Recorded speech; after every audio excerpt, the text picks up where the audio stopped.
Méditons avec la communauté des disciples du Christ vivant en ce mercredi 11 janvier 2023, première semaine du temps ordinaire, année liturgique A.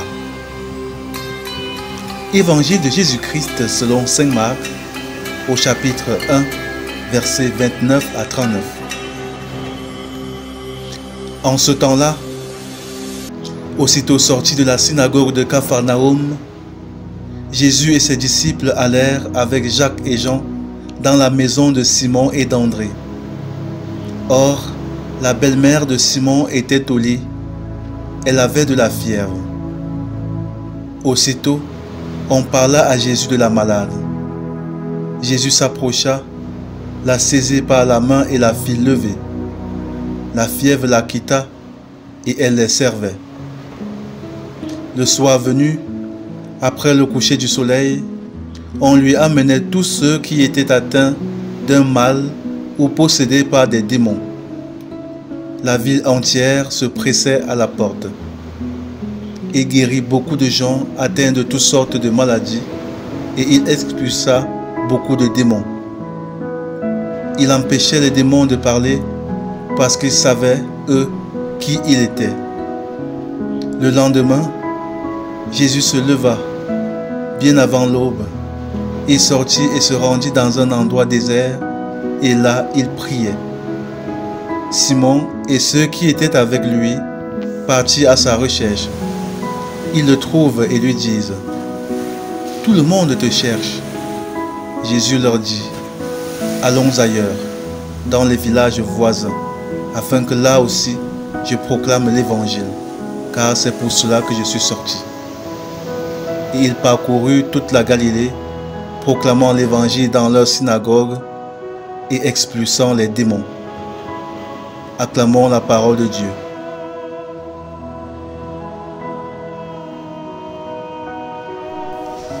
Méditation.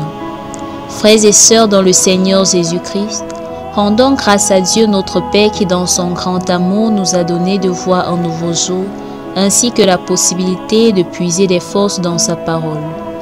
Le texte de l'évangile de ce jour nous présente Jésus dans son quotidien au milieu de nous et par là nous invite à nous inspirer de son exemple pour passer des journées optimales.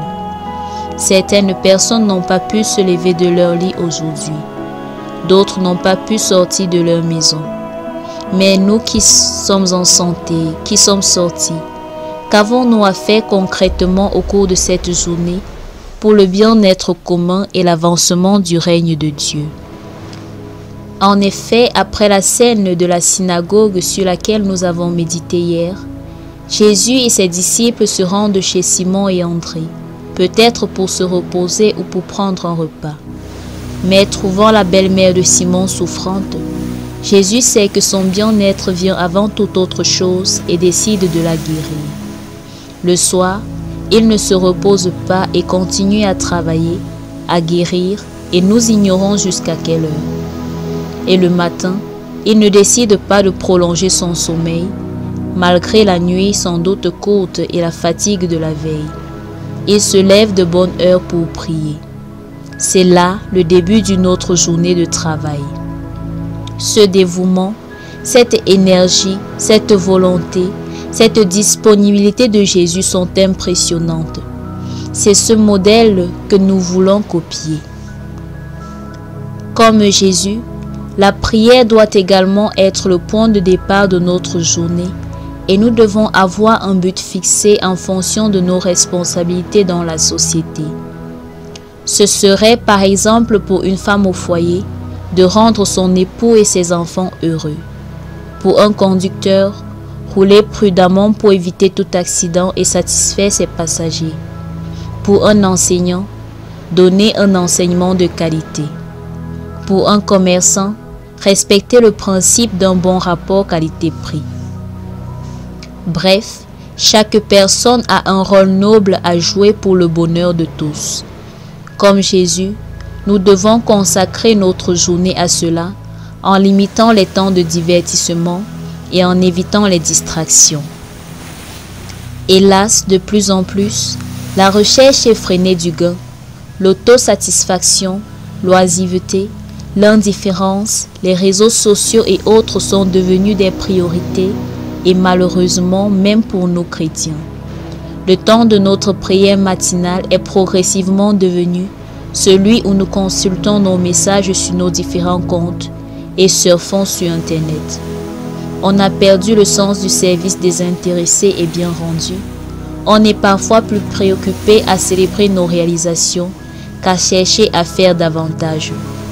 Nous utilisons mal notre temps et ne savons plus le mettre au profit pour le bien de tous.